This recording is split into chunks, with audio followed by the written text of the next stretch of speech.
Empezando ya con el diálogo, señora presidenta, el doctor Sobato presentaba dos reflexiones pues abstractas y que creo que es importante pues aterrizarlas un poco más al caso guatemalteco. Él decía, miren, transitar a un sistema de financiamiento 100% público pues no necesariamente es una idea viable, y esto es más un asunto de encontrar los mecanismos adecuados de regulación del financiamiento. Entonces mi pregunta ya más concreta y aterrizado al caso guatemalteco es, ¿dónde está el punto de equilibrio? O sea, ¿qué tanto financiamiento público, qué tanto privado? ¿Cómo regular el financiamiento privado para evitar alguno de los tantos males que se han identificado recientemente? Es decir, ¿cómo encontrar pues algo así como el óptimo de Pareto en cuanto al mecanismo de financiamiento de partidos? Muchas gracias. Bueno, yo creo que es innegable que, en eso coincido con el señor Sobato, que no podemos hablar de eliminar el financiamiento privado.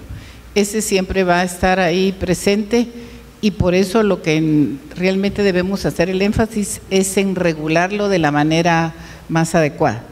Creo que hay ejemplos en muchísimos países, algunos países, como decía él también, han ido al financiamiento público, después regresan al privado. Guatemala ha tenido un esquema mixto desde siempre.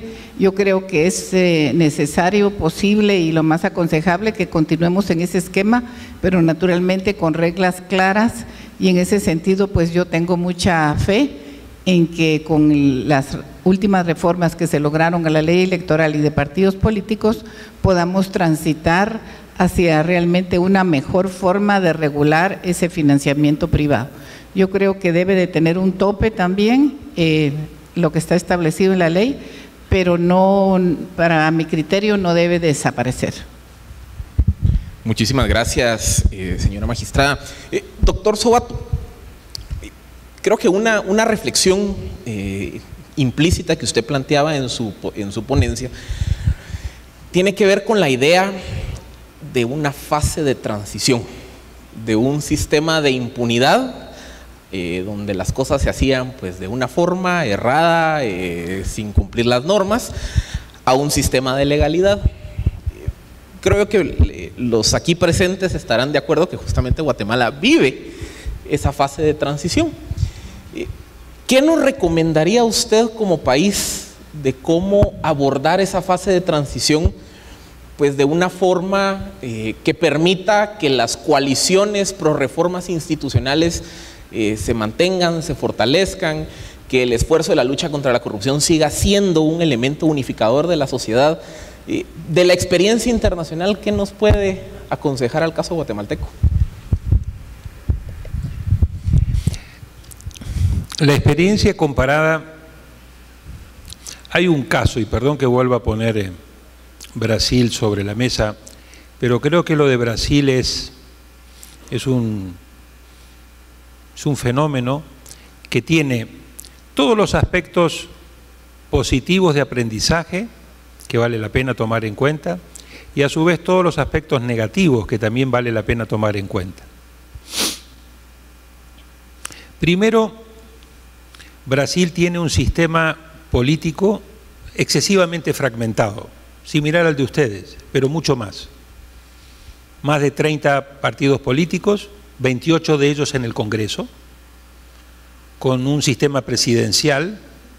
Ningún partido tiene más de 20% de los diputados, por lo tanto, para darle gobernabilidad, tuvieron que ir hacia lo que se llama un presidencialismo de coalición. Presidencialismo de coalición que degeneró en un presidencialismo de cooptación y de compra. Porque no hay afinidad ideológica, y para gobernar y tener mayoría en el Congreso hace falta una coalición entre 7, 8, 9 partidos. ¿Cómo se hace esa coalición? Con plata, con ministerios, repartiendo cosas. Brasil llegó a tener 36 ministerios. Para eso, para tener la plata, para tener el dinero, ustedes se acuerdan del escándalo del mensalao en la época de Lula, en el cual se pagaba mensualmente a los diputados de la coalición para que levantaran la mano y dieran su apoyo. Hay que generar una caja, Y eso fue lo que llevó a Petrobras, eso fue lo que llevó a Lavallato, eso fue lo que llevó a la cartelización de muchas de las empresas. Entonces, un aspecto a tomar en cuenta de enseñanza para Guatemala: investigar sin avanzar con las reformas que quiten los incentivos perversos de un sistema inductor de corrupción hace de que más tarde o más temprano se vuelva a repetir la misma crisis. Entonces, ese es un elemento en la transición que hay que tomar en cuenta. Las investigaciones tienen que ser acompañadas con reformas, pero las reformas no pueden ser reformas de papel, las reformas tienen que tener vigencia real. Y ahí es lo que veníamos hablando. Hay que generar la capacidad institucional para que estas reformas se puedan cumplir. Si uno no genera un anclaje institucional, en poquito tiempo las coaliciones negativas borran todo lo que se avanzó. Se vuelve al business as usual, porque los incentivos son tan favorables a seguir manteniendo el status quo y a seguir manteniendo los niveles de ganancia de los grandes grupos, que es muy coyuntural la victoria que se obtiene. Entonces, hacer reformas, darle vigencia real e institucionalizar en la etapa de transición. Segundo, el elemento de Brasil, las 3D: delación premiada, detención preventiva y difusión para tener el apoyo de la ciudadanía. La delación premiada convenció a Marcelo Odebrecht, cuando le pusieron 19 años y 4 meses, que la cosa iba en serio y que si a él le aplicaban esa condena, la República no se caía. Eso fue un gran llamado de atención, porque es por primera vez no que políticos prominentes van presos, sino que un empresario de esa talla iba preso, pero no iba preso 6 meses, iba preso 19 años y 4 meses. Por lo tanto, la delación premiada posterior a la sentencia me parece que tiene un efecto muy importante. Lo segundo, el tema de la detención preventiva. Es cierto que a veces muchos garantistas del derecho penal dicen, no, pero no podemos poner a todos pero ¿cómo cambia entre el arresto domiciliario y la prisión preventiva? Cuando uno comienza, y ustedes vieron que hay un fenómeno, ¿no? Todos llegan sanos a la detención preventiva. Uno los pone preso un rato, todos son diabéticos. Al menos en Argentina son todos diabéticos. Todos. Gente sana, brillante, se comía todos los asados, todos los postres, todo. Los ponen 6 horas presos, se deprimen, los tienen que llevar al hospital y le sube la insulina. Efecto misterioso. O sea que se ve que algún efecto tiene eso, ¿no? Para despertarlo a uno y decirle, oye, esto va en serio. Y ese es mi mensaje en la etapa de transición. Freír algunos peces gordos, recomiendan algunos de los expertos internacionales en materia de corrupción. ¿Qué quiere decir freír algunos peces gordos? Mandar un mensaje a la sociedad. No podés freír a todos los peces gordos, porque ahí creo que te excedes tu cuota de enemigos y a lo mejor no terminás. Pero hay que seleccionar muy bien un par de peces gordos de la política y del mundo empresarial, las dos manos, para mandar un mensaje a la sociedad y a su vez un mensaje al resto. Muchachos, a partir de ahora la cosa va en serio. Pero esto hay que institucionalizarlo, porque si no lo institucionalizamos, de nuevo, las coaliciones negativas van a terminar generando los bloqueos necesarios para revertir los avances importantes. No puede a su vez freír peces gordos, vuelvo a insistir en esto, únicamente del sector político. Tiene que estar la mano que recibe, tiene que estar la mano que da.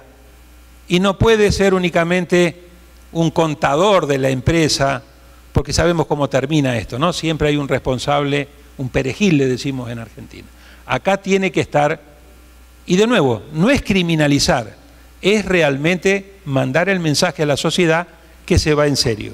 Y a partir de ahora, establecer todos los mecanismos institucionales para que el que viola la ley paga su precio.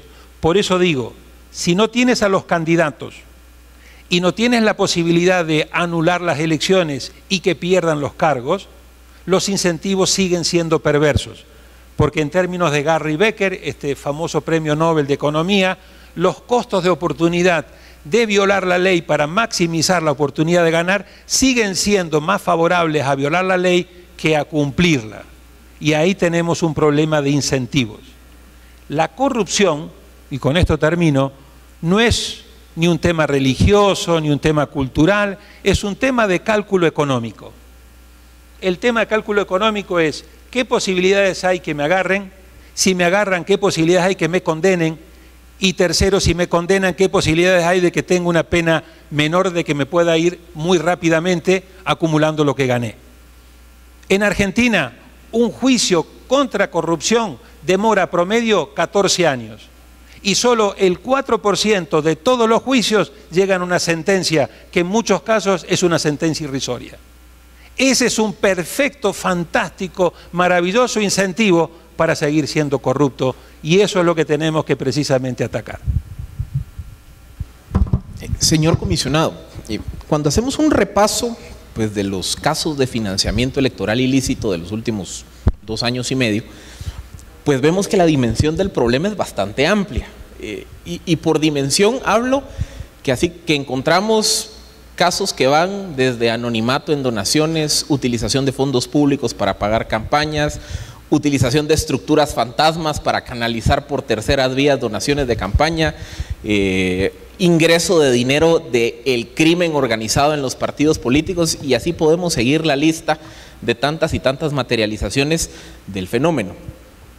La pregunta es, cuando ustedes en las investigaciones se enfrentan a este monstruo de 1000 cabezas, ¿por dónde empezar? ¿Por qué cabeza empezar a cortar? ¿Hay que cortarlas todas al mismo tiempo? ¿Hay que ir más por unas que por otras? O sea, ¿cómo empezar a atender un fenómeno que tiene tantas expresiones y que aparentemente es tan grande? Yo creo que hay que generar todas las capacidades posibles para que la investigación sea realmente amplia y profunda. El problema de seleccionar 2 peces gordos es que siempre se entenderá que es una persecución selectiva, cuando, como hemos encontrado nosotros en las investigaciones, hay un compromiso muy amplio de personas realmente poderosas. ¿Cómo poder conciliar la poca capacidad del Ministerio Público y también de la CICIG en el acompañamiento al Ministerio Público con ese enfrentamiento más generalizado en la lucha contra la corrupción y particularmente en este tema del financiamiento electoral ilícito?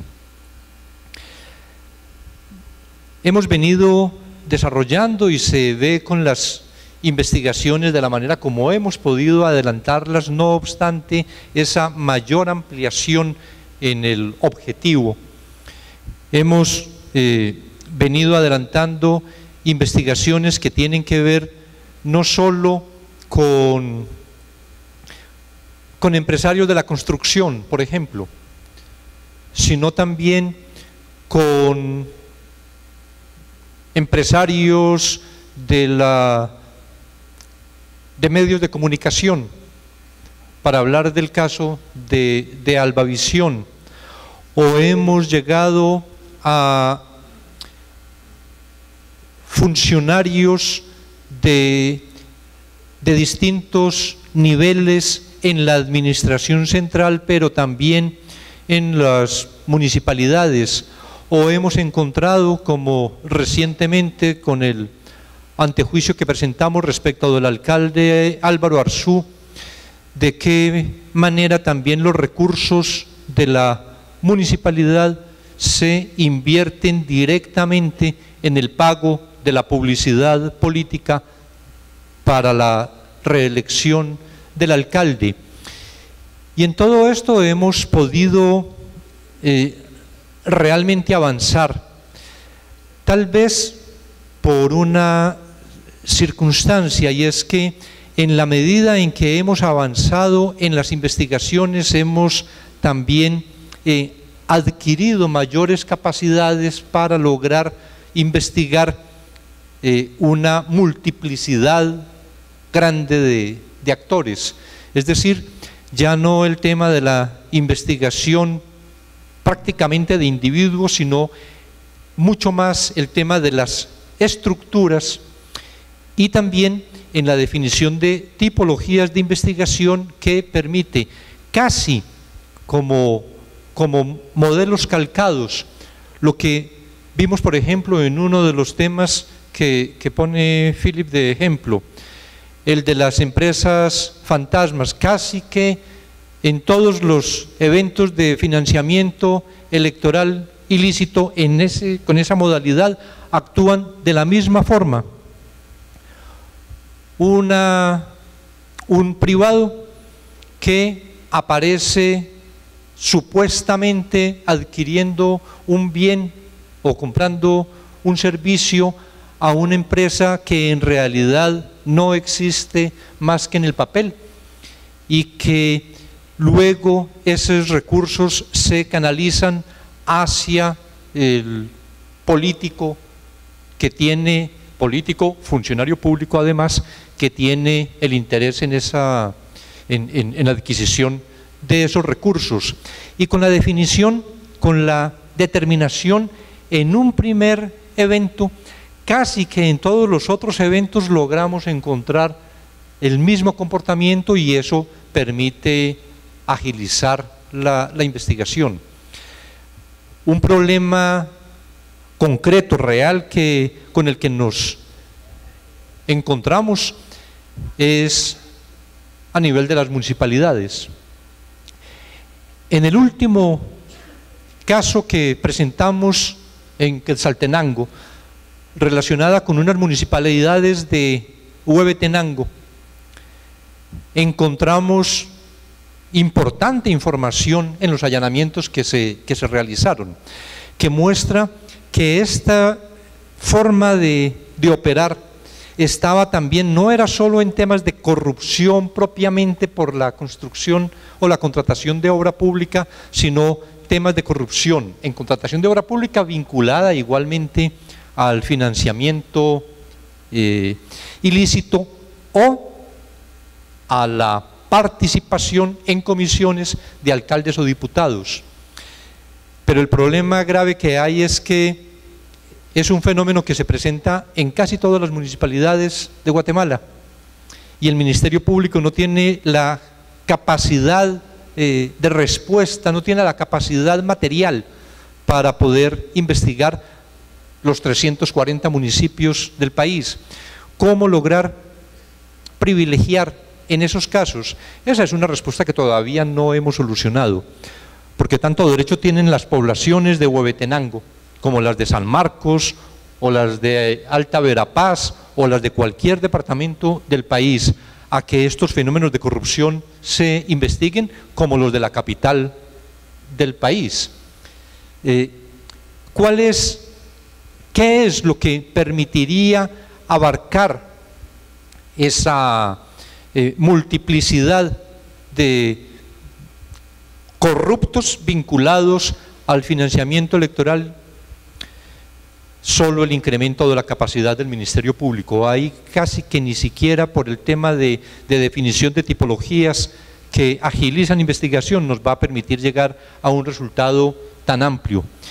Y es ahí donde también hemos insistido, lo mismo que frente a la lucha contra la impunidad.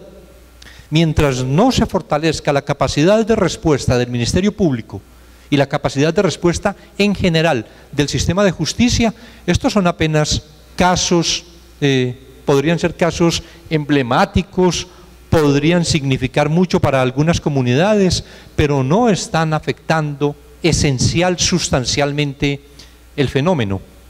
La posibilidad que en esa ampliación de capacidad del Ministerio Público y del sistema de justicia en su conjunto efectivamente se logre es la que va a determinar algo que planteaba el profesor Sobato, y es el problema de la consecuencia. Si no hay consecuencia, difícilmente una lucha contra la corrupción es posible que llegue a un final feliz. Decía, todo el tema de corrupción es un tema de cálculo económico, de cálculo de probabilidades en cuanto a la respuesta que se puede recibir. Desafortunadamente en Guatemala, también en Colombia, desafortunadamente en muchos de nuestros países de América Latina, 97 de cada 100 personas que cometen delito tienen casi esa garantía de que no va a haber consecuencia.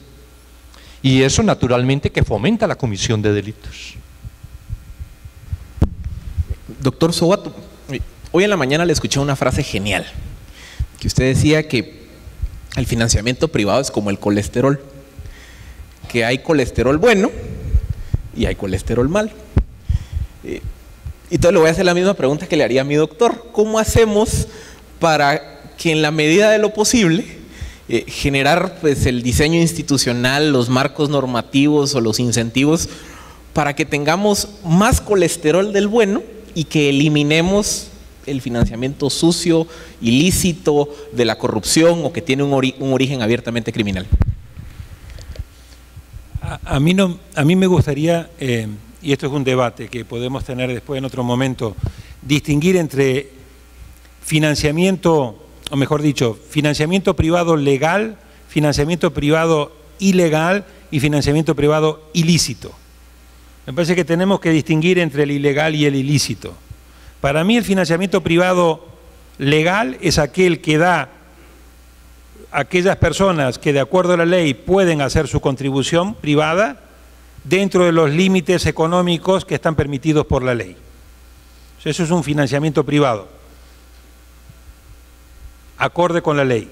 Financiamiento privado ilegal es aquel que tiene lugar en violación de la ley, pero no con dinero ilícito.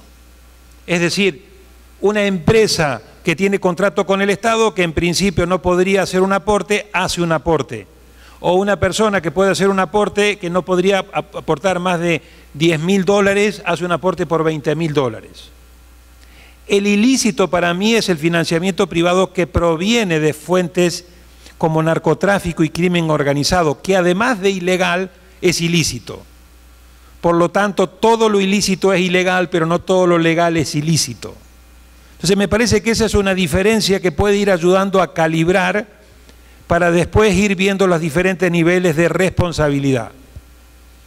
Ahora, el financiamiento privado, vuelvo a decir, con el origen de mi intervención, partimos de que la democracia no tiene precio, pero tiene un costo de funcionamiento. Por lo tanto, la primera pregunta que nos tenemos que hacer es ¿cómo financiamos? Y ahí tenemos tres opciones. O lo financiamos todo con financiamiento público, en mi opinión un error, no resuelve casi nada. Lo financiamos todo con financiamiento privado, peor error, porque ahí generamos todos los incentivos perversos. O buscamos un sistema mixto. Entonces, si aceptamos que vamos a permitir inyectarle al sistema político financiamiento privado, lo primero que tenemos que definir es quiénes pueden hacer ese financiamiento privado, quiénes no. Segundo, con qué límites. Y tercero, con qué nivel de transparencia y rendición de cuenta. Y cuarto, con qué nivel de control, verificación, para asegurarnos de que ese financiamiento privado es legal. Y cuando veamos si es ilegal o detectemos que es ilegal o ilícito, que haya un régimen de sanciones que realmente tenga efectos, pero de los efectos que realmente importan. Que vaya a los candidatos también como corresponsables, junto con los secretarios generales de partido, junto con los jefes de campaña, junto con los gerentes financieros. Hay que establecer un nivel de corresponsabilidad. Y en segundo lugar, que si hay verdaderamente un financiamiento ilegal o ilícito que determina por su cuantía que esa persona, gracias a ese financiamiento ilegal, generó las condiciones de diferencia para ganar la elección, se le pueda anular. Vuelvo a decir, con todas las normas del debido proceso, etcétera. De ahí de nuevo que la pelota va al tribunal, porque tiene que hacer toda la verificación. Ahí donde viene el problema. ¿Se anima el tribunal a llevar al presidente electo a hacerle un juicio y quitarle el cargo? Por eso decía, no basta con tener dientes. Está dispuesto, cuando uno pone el dedito en la boca, a morderle el dedo al presidente o a un senador importante o a un diputado importante. En Brasil hace 2 meses el Tribunal Supremo Electoral discutió la posibilidad de la nulidad de la elección de Dilma y de Temer. Y en un voto ajustado de 4-3 desempató el presidente, no le anularon la elección por financiamiento ilegal. En México se prevé la posibilidad de que se anulen las elecciones si hay un exceso de 5%. Entonces, ese es un tema muy importante. No es tan solo pedir dame competencia, es después decir si me la da la competencia, ¿me le animo o no me le animo? Y ahí es donde está el tema de las consecuencias. Ahí es donde está el tema de qué tan fuerte queremos tener las instituciones, qué tan fuerte las queremos blindar y qué tan fuerte la queremos dotar. Pero también a las instituciones las integran personas y esas personas tienen que ejercer voluntad, coraje y responsabilidad. No es fácil estar sentado donde van a estar sentados. Era casi que mejor en la etapa anterior donde no había todas estas atribuciones. Pero ahora la mirada central sobre el tema de la relación entre el dinero y la política va a mirar al tribunal. Y es el tribunal el que tiene que ver. Ahora, el tribunal no tiene, por ley, ese nivel en el caso de llegar a una nulidad. Pero la tendencia cada vez más en América Latina va a seguir siendo llevar a los candidatos como sujetos principales de responsabilidad y contemplar la posibilidad de la nulidad de las elecciones. Sin eso, vuelvo a decir, todo lo que se haga, la multa que se le ponga, el registro que se le suspenda, el registro que pierdan los partidos políticos, son costos incorporados por los partidos. Esto, como más o menos hoy ya he hablado con Iván, cuando uno construye un edificio y sabe que está rompiendo con las regulaciones de la municipalidad. No más de 20 pisos y uno dice construyamos 27. Léete el código, ¿qué pasa en el peor de los casos? Multa. ¿Cuánto es la multa máxima? 2 millones, incorporarlo al costo de la obra y en el peor de los casos lo pagamos, es un costo incorporado. En esto es incorporarlo como un costo incorporado, perdón, como un costo, y a su vez vamos a maximizar. Esto es como competir en una carrera de bicicleta y uno está dopado. Y la agarran en el antidoping, que uno llegó primero y le dice, pero usted ganó con trampa. ¿Y qué me van a hacer? ¿Me van a quitar la medalla, el primer lugar? No, ¿qué me van a hacer? Le vamos a aplicar una multa. ¿Cuánto es la multa? Perfecto. Pase por caja que le pagamos la multa. Ese es el tema central de este tema, de esta cuestión. Por eso coincido con Iván, tiene que haber consecuencias. Y para que haya consecuencias, tiene que haber verificación. Tiene uno que demostrar todas las irregularidades que se cometieron. Es un trabajo súper arduo. En el caso del Tribunal Supremo Electoral de Guatemala es más complejo aún, porque en los países donde el tribunal, la competencia electoral está dividida, uno hace la parte administrativa, el INE, por ejemplo, el Instituto Nacional Electoral en México, y después envía todo al Tribunal Electoral, que es el que juzga si hay condiciones o no para anular la elección. Acá el tribunal tiene que hacer la investigación, tiene que conocer la investigación y tiene que tomar la decisión. Y el otro tema, desafío importante, en el cual por eso todos tenemos que ayudar, tiene que hacerlo de aquí al 2019. O sea que el desafío es muy grande, el tiempo es relativamente corto y por eso creo que ahí hay un tema también de un gran desafío. Pero creo que es una enorme y maravillosa oportunidad que tiene el tribunal en esta etapa refundacional para incorporar este trabajo tan importante. Yo creo que, bueno, primero una aclaración en cuanto al financiamiento electoral ilícito, porque en el tipo penal en Guatemala, financiamiento anónimo y financiamiento con recursos que provienen del narcotráfico, del lavado de activos, etcétera, es decir, dinero ilícito, todos están bajo la misma denominación de ilícito. Y por eso no establecemos la diferenciación entre lo ilegal y lo ilícito. Pero con esto de cómo se podría lograr que el colesterol sano elimine al colesterol malo, el bueno al malo. Yo creo que aquí está la combinación de 2 o 3 actividades. De un lado, si en la investigación criminal logramos efectivamente mostrar qué fue lo que ocurrió en las elecciones del 2015, que fueron unas elecciones con un altísimo contenido de financiamiento, por lo menos anónimo, y también estaba la verificación de financiamiento con dinero proveniente del crimen organizado. Si logramos identificar esto que ocurrió en las últimas elecciones, que por próximas, por tener la mayor experiencia ya en la investigación del financiamiento electoral ilícito, además por tener la mayor información gracias a todo lo que hemos recogido desde el propio año 2015. Allanamientos de abril del 2015 revelaban formas de financiamiento para ese que era un año electoral. Lo que hemos logrado en estos 2 años siguientes también nos han dado tanta información que por lo menos tenemos la confianza que podríamos lograr una muy buena, extensa, profunda investigación que va a mostrar qué fue lo que ocurrió. Y esto de mostrar qué fue lo que ocurrió tiene un efecto disuasivo importante. Yo creo que tal vez porque, y como lo escuchamos casi que permanentemente, así era como se hacía, es que aquí siempre el financiamiento fue anónimo, es que era la única manera como podíamos actuar. Bueno, podría ser, pero eso es un delito. Ahora que se revela el delito, esto va a disuadir a muchos del 2015 para saber que en el 2019 no van a poder financiar de esa manera. Van a encontrar que la utilización de empresas fantasmas, porque es que es un financiamiento con todo el conocimiento.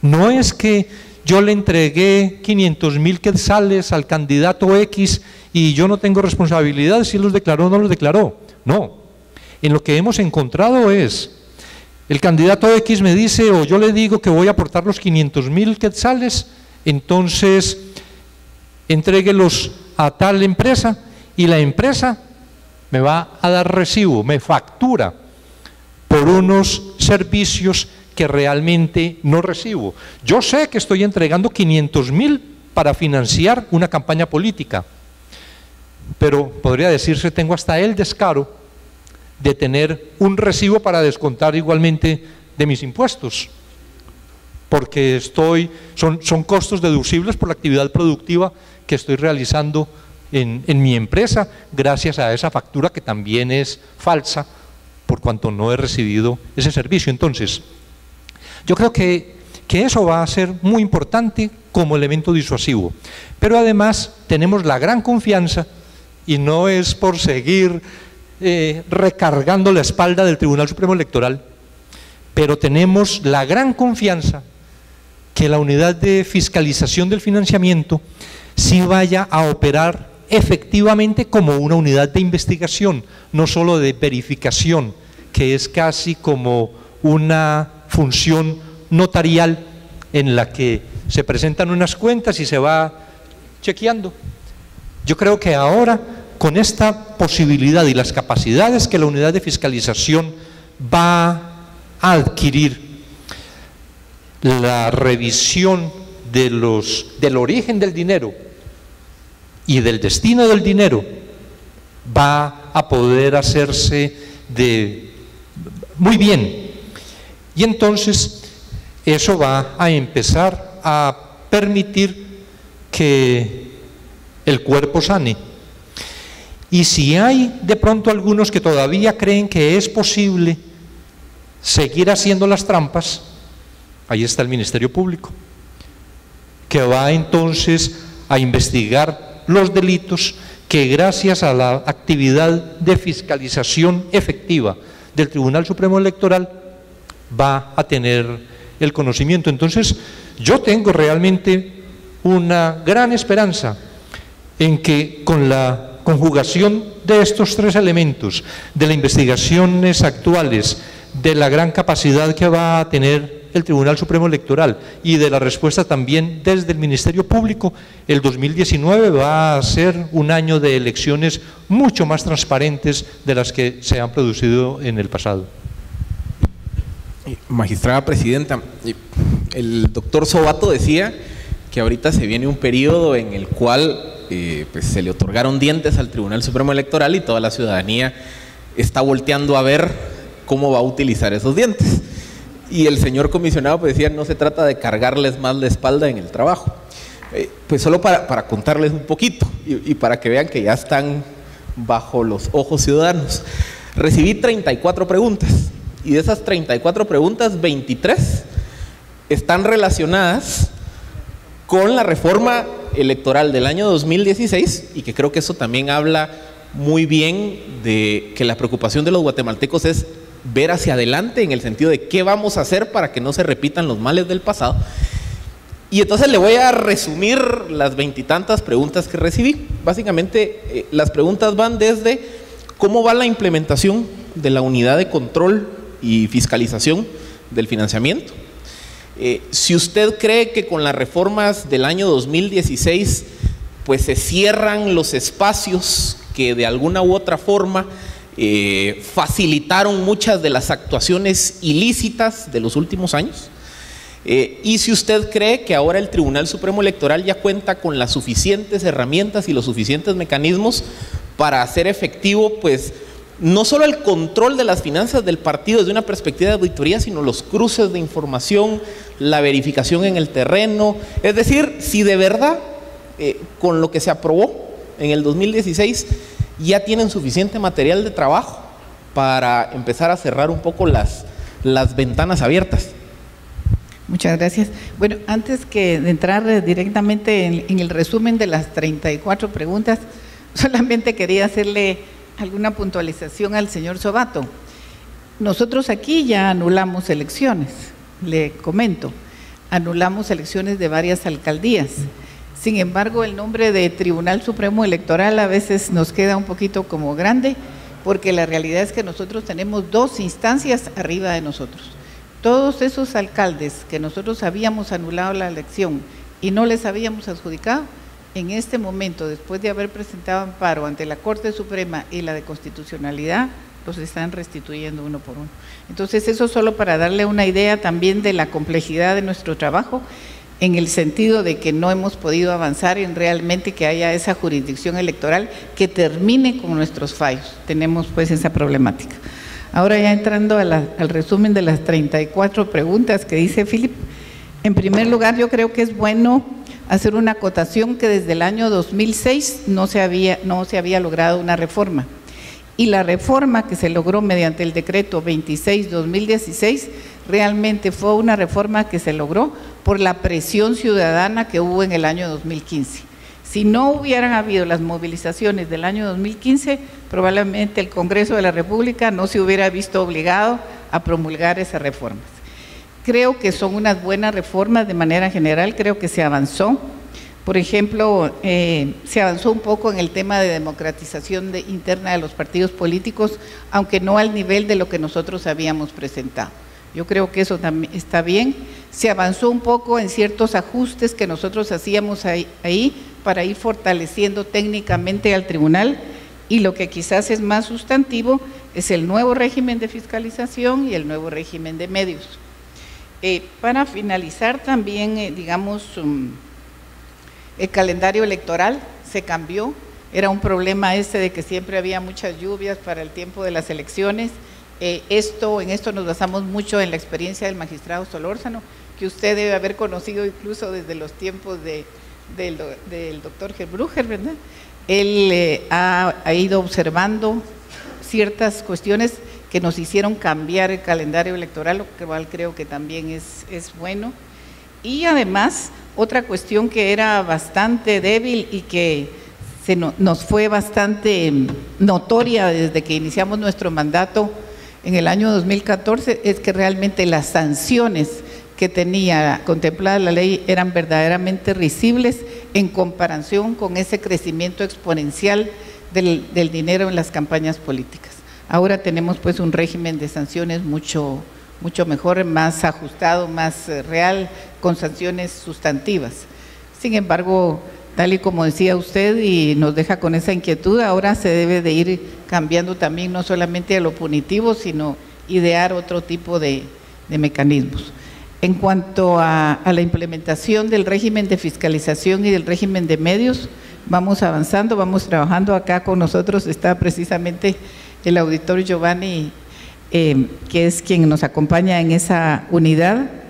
Ya pienso que para los primeros meses del año entrante estaremos ya contratando, digamos, la primera etapa del personal, y se ha ido avanzando también con normativas, con protocolos de actuación, y creo que vamos bien. Es que precisamente, y gracias por aclararlo, para mí siempre esa ha sido una de las grandes debilidades que tiene. En la mayoría de los casos de América Latina, no en todos, pero en un buen número, la decisión que toma el Tribunal Supremo Electoral es definitiva. Es casi que un tribunal constitucional en materia electoral. El someter las decisiones del tribunal a la Corte Suprema y a la Corte de Constitucionalidad realmente debilita la fuerza institucional que tiene el Tribunal Supremo Electoral.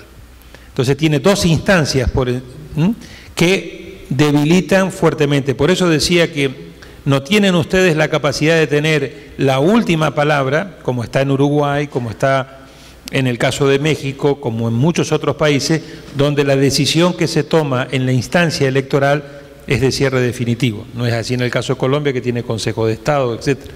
Pero ese me parece que un aspecto muy importante que en una próxima reforma habría que tratar de fortalecer. Ya lo propusimos, pero... No se enoje con el mensajero. Pero tengo todavía más preguntas así muy puntuales para el Tribunal Supremo Electoral.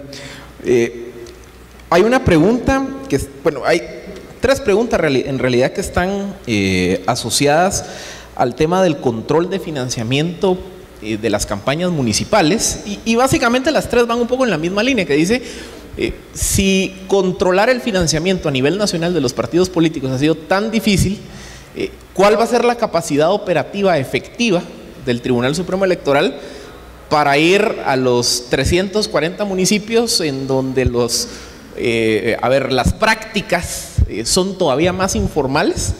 Esa es una. Y la otra pregunta está asociada a cómo evitar que la regulación en materia de financiamiento lo que provoque es que se genere una especie de economía paralela de materia de financiamiento electoral, en donde los donativos se hagan en especie, en efectivo, a los candidatos de la base. Es decir, si quien quiere contrariar la norma a nivel nacional prefiere entonces ahora hacerlo por la vía de lo estrictamente informal. ¿Cómo cerrar también esas puertas de estas alternativas que ya plantean algunos de los asistentes? Sí, yo creo que también aquí debemos de ser realistas. Pienso que no se va a solucionar todo de una vez. Yo creo que todo es un proceso. Sin embargo, por ejemplo, en este tema que usted mencionaba en especie y esto, ahora va a haber, digamos, un libro obligatorio de contribuciones en especie, que no había antes. Sin embargo, sí es un gran reto, y aquí me lo han estado diciendo y estoy consciente de ello, realmente llegar a abarcar todo el interior de la República. Sin embargo, precisamente yo creo que eso está enlazado con la nueva forma como se va a auditar. Anteriormente, y yo lo dije en mi exposición, tenemos que reconocer que nuestra auditoría era realmente muy tradicional, muy a nivel de libros. Ahora tenemos en la ley la capacidad, digamos, de pedir información, de cruzar información. Antes lo hacíamos y no recibíamos respuesta. Ahora lo vamos a hacer, eso nos va a ayudar. Pero por otra parte también queremos generar un nuevo tipo de auditor que no va a estar únicamente yendo a las sedes y revisando papeles, sino que tiene que ir al interior de la República y tiene que realmente hacer un trabajo de campo. Pero había dicho usted otra cuestión, lo primero que dijo. ¿A nivel local? Eso fue ahorita. ¿Y el tema de efectivo, en la base, el financiamiento? Bueno, el financiamiento en especie, como le decía, sí se ha contemplado regularlo. Hay un libro obligatorio ahora de contribuciones en especie, pero también hacía yo la reflexión, que no debemos tampoco pensar de que para las elecciones del año 2019 esto ya va a estar completamente controlado y vamos a tener un gran éxito. Pienso que es un proceso. Sin embargo, yo creo que también contamos aquí con que va a haber un gran elemento disuasor en el ambiente, como es todo el trabajo que ha llevado a cabo la CICIG y el MP. Me hacían un comentario precisamente por la mañana, alguna persona me decía, yo creo que ahora realmente ya se van a animar muy poco a estar dando financiamiento, porque saben realmente que esto puede ser penado. Señor comisionado, en la presentación del 10º informe de CICIG, usted mencionó que, y amparado en el artículo relacionado con las facultades de la comisión de proponer políticas y reformas para garantizar la no reaparición de las SIACs, que prontamente estarán pues generando una serie de propuestas en varios temas. Uno de ellos fue precisamente la reflexión sobre el tema electoral. Y un poco asociado precisamente a toda esta experiencia de aprendizaje derivado de las investigaciones sobre financiamiento electoral ilícito, ¿cómo están evaluando desde la CICIG las regulaciones aprobadas en el año 2016? ¿Ven ustedes que las reformas del 2016 clarificaron mejor el régimen de financiamiento electoral? ¿Creen ustedes que con la nueva normativa aprobada se va a poder, por ejemplo, atajar algunos fenómenos, por ejemplo, de donativos en efectivo, que sería un mecanismo pues, que aparentemente es común entre el crimen organizado? ¿Cómo evalúan entonces lo aprobado en el 2016, si es suficiente o si todavía hay espacio para mejorar?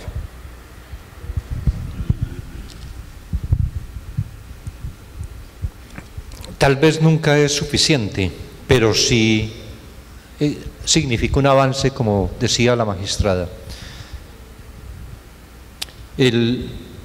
Esto de las unidades de fiscalización y también de medios, que es igualmente importante. Creo que significa un avance real para el ejercicio del control respecto del financiamiento. La exigencia de bancarización de los aportes. Ahí hay un tema realmente importante en cuanto va a impedir este flujo de efectivo, si efectivamente se va a confrontar lo que se gasta con lo que se recibió. Es decir, si se puede determinar que para los gastos efectuados por el partido político no pudo haberlos hecho si hubiera tenido los ingresos que reportó, que los ingresos tuvieron que ser muy superiores.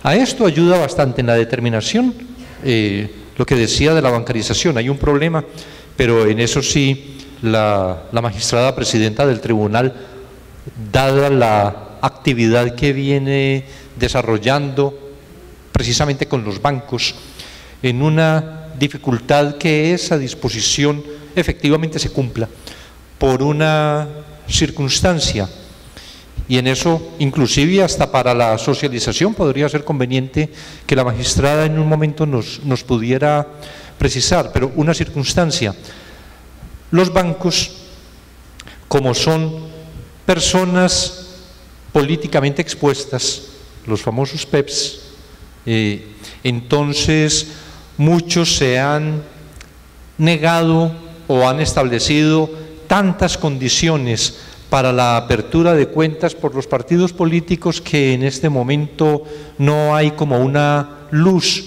para la efectiva aplicación de ese tema en la reforma. Y que ahí lo que se esperaría es un compromiso que resulta ser además un compromiso democrático de los bancos, es una contribución desde la empresa privada, es una contribución con la democracia, porque eso va a permitir rastrear, hacer la trazabilidad de los aportes a los partidos políticos. Entiendo pues que hay unas variaciones que sí representan un avance, probablemente, como lo ha insistido también por fuera de este escenario hoy, pero lo ha insistido la magistrada, la posibilidad de revisión constante de certámenes electorales que permita mejorar también la normativa de acuerdo con las aplicaciones prácticas de las reformas que se vienen haciendo. Eso va a ir generando un mejoramiento en el sistema. Todas las experiencias del 2015 que empezaron a traducirse en normativa en el 2016, pero la experiencia del 2019 y a partir de ahí, con lo que la magistrada señalaba, digo, en otros espacios, que esas experiencias se racionalizan de manera que después de cada evento electoral se presentará una propuesta de reforma para solucionar los problemas que se encontraron en la aplicación en ese evento anterior. Yo creo que todo esto va a contribuir a que finalmente se marche por el camino correcto. Tengo una última pregunta y lo malo es que ya me están sacando la tarjeta amarilla con el tiempo, así que vamos a ser tal vez muy sucintos. Esta pregunta es tanto para el doctor Sobato como para el comisionado y creo que refleja también pues ese espíritu de ver hacia adelante y de aprender qué hacer para no regresar a como estábamos antes.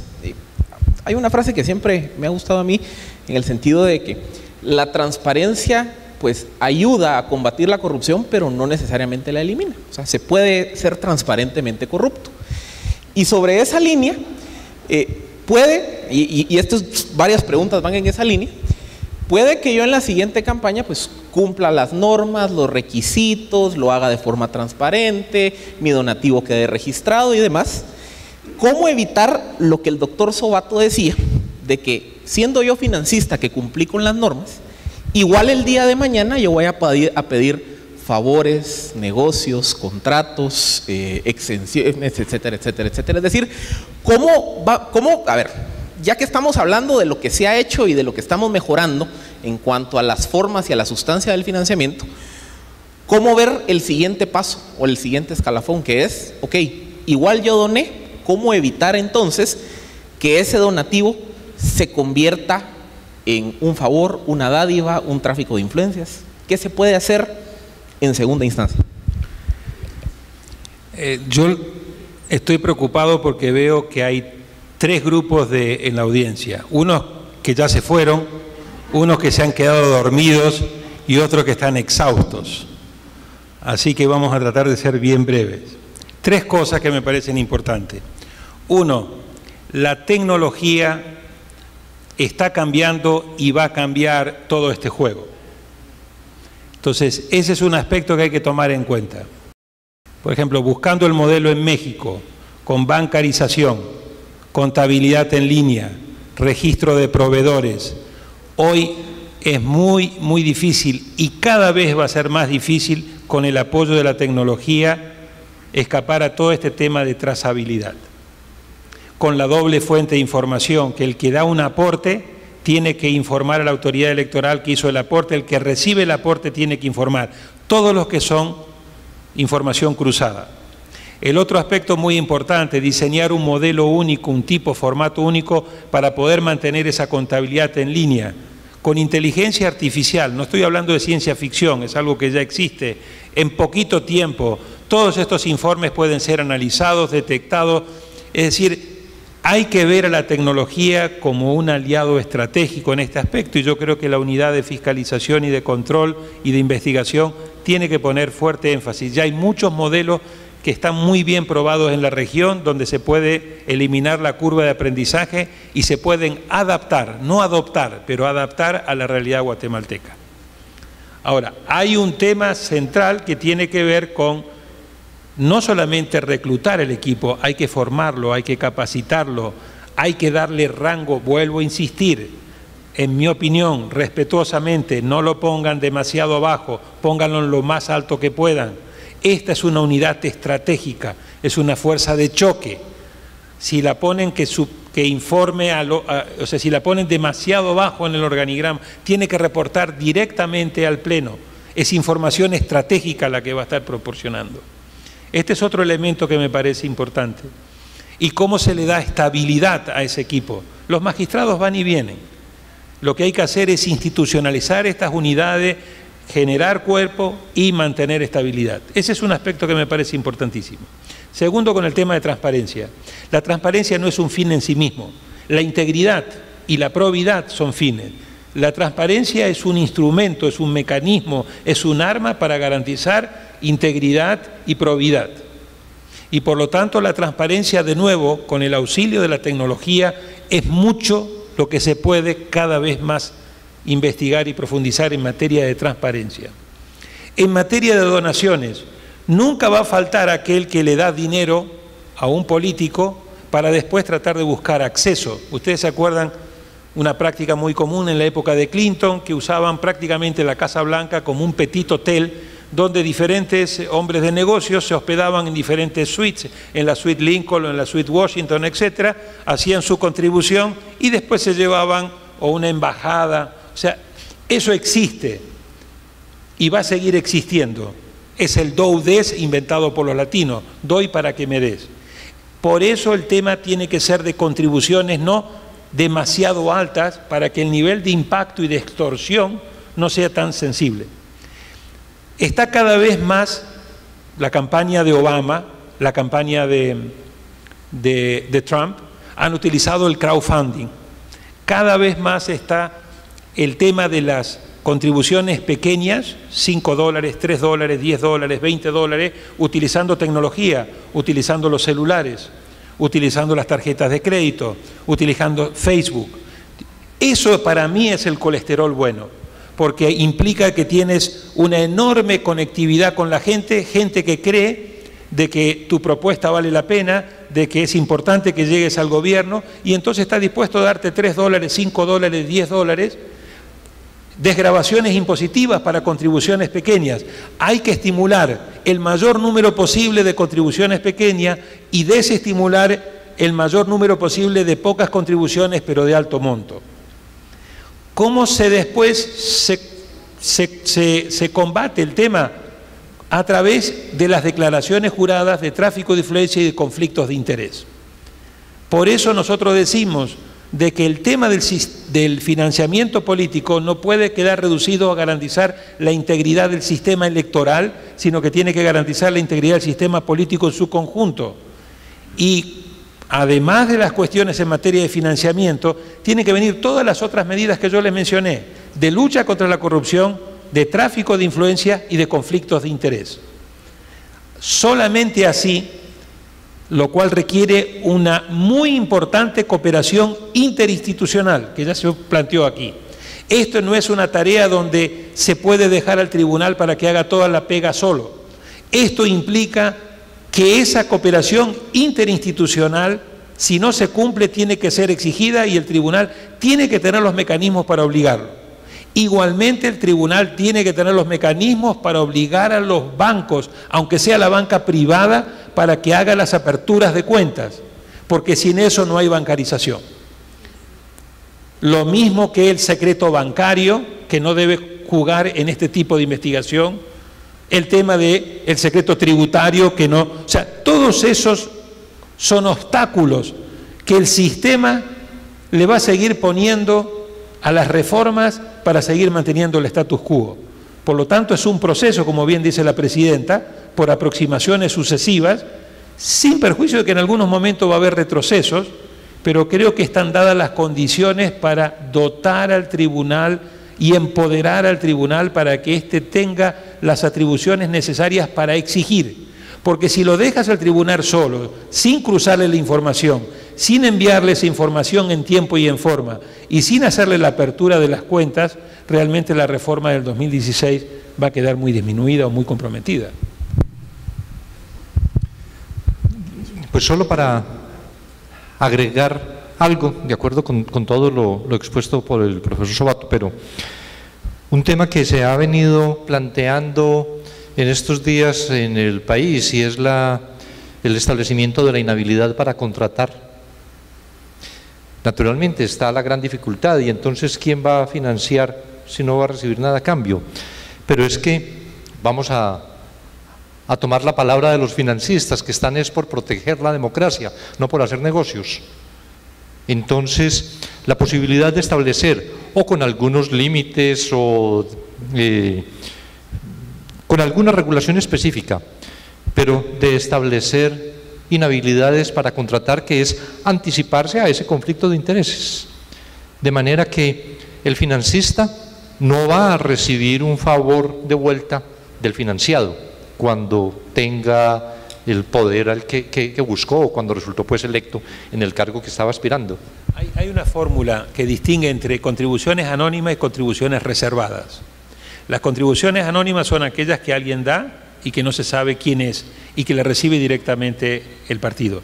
Se puede establecer un mecanismo de aquellos empresarios que quieren hacer una contribución para tal candidato, en virtud del cual el empresario da la contribución al organismo electoral, el organismo electoral le traslada esa contribución al partido sin señalarle al partido o al candidato cuál es el origen. Por lo tanto, no es anónima, queda registrado quién está dando la contribución, pero se supone que el empresario, claro, eso nunca quita que después el empresario lo llame a decirle: mira, hoy por cierto pasé por el tribunal y dejé ahí tanto dinero para que te lo trasladen, ¿no es cierto? Pero digo, ese es un mecanismo. El otro mecanismo es hacer una bolsa en el cual una parte de la contribución que dan los empresarios vaya a un fondo común, y ese fondo común de financiamiento privado se pueda distribuir con un cierto criterio, porque entonces pones al financiamiento privado con una doble nivel. Un nivel para financiar electoralmente al partido de tu preferencia, y un porcentaje que te cobran de esa contribución que tú das para hacer un fondo común pro democracia, de manera tal de que se pueda distribuir hacia todos los partidos para favorecer el fortalecimiento de los partidos y la democracia. Sí, hay muchas fórmulas innovativas que hoy se están explorando para ver cómo logramos de que el financiamiento privado sea cada vez más colesterol bueno y cada vez menos colesterol malo. No, pues podríamos seguir horas de horas discutiendo este tema, porque sin lugar a dudas, como hacíamos la referencia al inicio, pues este es un dilema central de las democracias, que pues incluso las democracias más desarrolladas pues todavía sobre la marcha están aprendiendo y están implementando políticas y controles precisamente para reducir esas fuentes de conflicto de interés, para hacer más transparente los procesos electorales y para fortalecer su sistema de partidos políticos. Yo me quedo con una gran conclusión, y que creo que es una conclusión que todos los guatemaltecos compartimos, y es que como país estamos viviendo un proceso en donde aspiramos a la construcción de un verdadero estado de legalidad, de un estado de derecho, de un sistema político con instituciones fuertes, instituciones sólidas, que sirvan los intereses de la Constitución, que sirvan los intereses del bien común, tal y como están plasmados en los artículos 1 y 2 de la Constitución. Y si efectivamente el funcionamiento de los partidos políticos ha sido una de muchas razones por las cuales el Estado de Guatemala pues no ha cumplido a cabalidad las funciones que la Constitución le encarga, pues es importante entrar a ver las causales de por qué ocurrió eso y atender precisamente el fenómeno del financiamiento electoral, como dice el comisionado frecuentemente, es el pecado original después del cual se desprenden muchos de los males del sistema político electoral. Entonces creo yo que estamos en ese proceso en donde el trabajo de investigaciones de la Fiscalía acompañado por la CICIG pues nos está empezando a abrir los ojos de la magnitud de lo que ocurría aquí en Guatemala. Ya se aprobó una reforma electoral y aquí la magistrada y el resto del Pleno del Tribunal Supremo Electoral y de todo el equipo del Tribunal Supremo Electoral pues están en el proceso de implementarlas, y creo que sin dudas esa reforma va a contribuir a ir cerrando los chorros del financiamiento ilícito. Pero al final del día, mucha de la reflexión de si queremos transitar a ese Estado de Derecho y a ese Estado de legalidad implica una reflexión de cada uno de nosotros en términos de qué entendemos por cultura de legalidad, de cumplir las normas, de realmente interiorizar el cambio ético que está viviendo Guatemala y entender que por la vía de investigaciones judiciales pues no se transforma un sistema, sino que la transformación y la llegada a ese ansiado punto de no retorno es un proceso integral. Pues que las investigaciones son una parte, las reformas son otra parte, pero también cada uno de nosotros desde nuestros espacios podemos contribuir precisamente a hacer una transformación social y ética del país. Muchísimas gracias, les quiero pedir un fuerte aplauso a los tres panelistas por esta tarde.